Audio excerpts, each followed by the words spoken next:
안녕하세요, 모항입니다. 지난 시간엔 롯데의 1년간 타격을 살펴봤는데요. 오늘은 투수 성적을 한번 살펴보겠습니다. 롯데는 올 시즌 1199개의 삼진을 잡아내며 이 기록에서 리그 최고봉을 찍었습니다. 특히 이 삼진 기록은 역대 한 시즌 팀 탈삼진 1위에 해당하며 정말 엄청났다는 걸 체감하게 했는데요. 밑에 살펴볼 기록들이 좋진 않지만 이 삼진 기록 하나만큼은 오래 건진 최대 수확이라 할 수 있을 것 같습니다. 그런데 이런 롯데가 왜 팀 ERA가 4.47로 9위인가? 우선 롯데는 가장 높은 피안타율로 올 시즌 가장 많은 안타를 허용한 팀인데요. 이로써 2년 연속으로 가장 높은 피안타율을 기록하게 됐는데, 이게 삼진을 잡으려고 들어갔다가 안타를 많이 맞게 된 건지, 아니면 그냥 코스나 구위가 좋지 못한 건지, 볼배합이 계속 익혔던 건지 원인은 알 수 없겠지만 분명 심각한 문제임은 맞아 보입니다. 하지만 작년 문제 중 하나였던 피홈런 부분에서는 최하위로 하락하며 긍정적인 점도 있었는데요. 무려 피홈런이 49개가 줄어들었는데 이는 변화한 사직구장과 스트라이크 존에서 분명 롯데가 이점을 본 것 같습니다. 다만 피홈런이 최하위임에도 장타율은 6위로 비교적 높았는데요.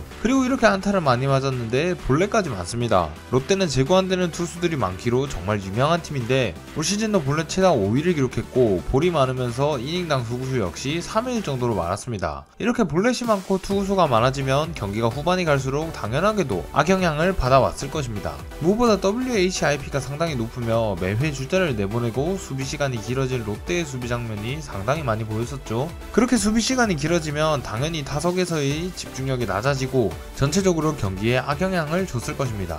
그렇게 이런 스타일의 롯데 투수들이 전체적으로 개선이 돼야 한다 생각하는데요. 최대한 이닝을 빠르게 지원할 수 있는 그런 능력이 필요해 보입니다. 어제 영입이 확정된 배영수 코치가 이런 롯데 투수들의 문제를 개선해주리라 믿고 싶은데요. 이제 세세하게 나눠서 보자면 올 시즌 롯데 선발은 꽤 선전을 했습니다. 박세웅을 빼면 불안했던 토종 선발진과 골칫거리였던 스파크맨을 데리고 선발 ERA를 1 가까이나 내렸습니다. 이 역할은 이인복의 활약이 컸고 반즈의 초중반 활약과 돌아온 스트레일리까지 해서 선발진의 균형이 잘 잡혔다 볼 수 있죠. 물론 작년에 비하면 말입니다. 여전히 선발 ERA가 7위에다가 퀄리티 스타트 역시 7위, 승은 8위를 기록하며 리그에서 손에 꼽힐 정도로 못하는 선발진입니다. 하지만 선발 평균 이닝이 분명히 늘어났다는 점과 더불어 나균환이 선발에서 희망을 보여주기도 하며 내년을 기대케 하였기에 선발진에 있어서는 작년에 비해 큰 성장을 했던 것 같습니다. 다만 후반기 반즈와 박세웅의 부진은 내년을 불투명하게 만들었기에 상당히 아쉬운 요소였죠. 그리고 아무리 아쉽다 해도 박세웅의 올 시즌 역할은 굉장했는데 이런 박세웅이 이제는 이 선발진에서 빠질 수도 있다 하니 이에 대한 걱정 역시 커 보입니다. 과연 작년에 비해 나아진 선발진이 내년에는 어떻게 될지 조금 걱정이 되는 것 같은데 잘 보완을 해냈으면 합니다.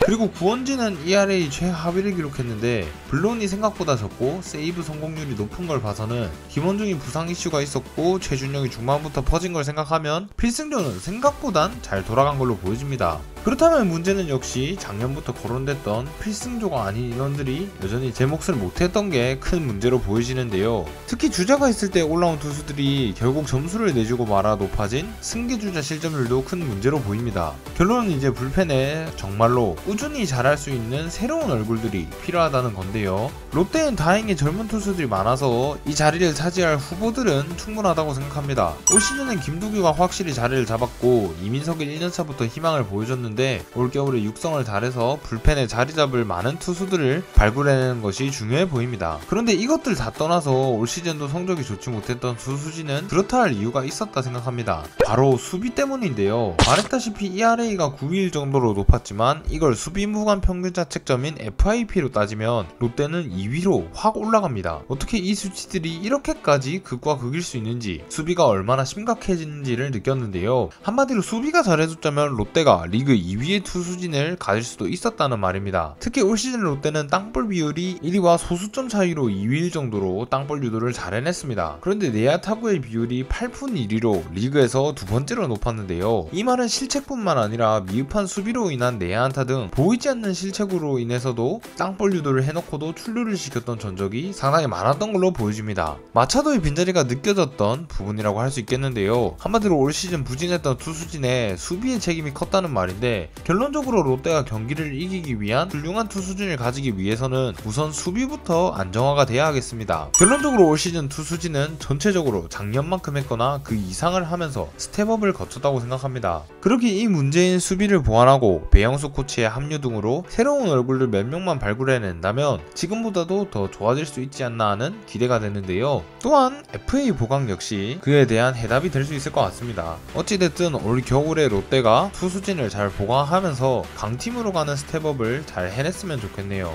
이제 롯데도 투수 왕국 한번 세워볼 때가 되지 않았나 싶습니다. 그동안 끌어모은 젊은 투수들로 새로운 롯데만의 투수 왕국을 만들어 봤으면 좋겠네요. 올 시즌 롯데 투수들에 대한 여러분의 생각은 어떠신가요? 지금까지 모항이었습니다. 감사합니다. 롯데 롯데 롯데 롯데 승리의 롯데 화이팅!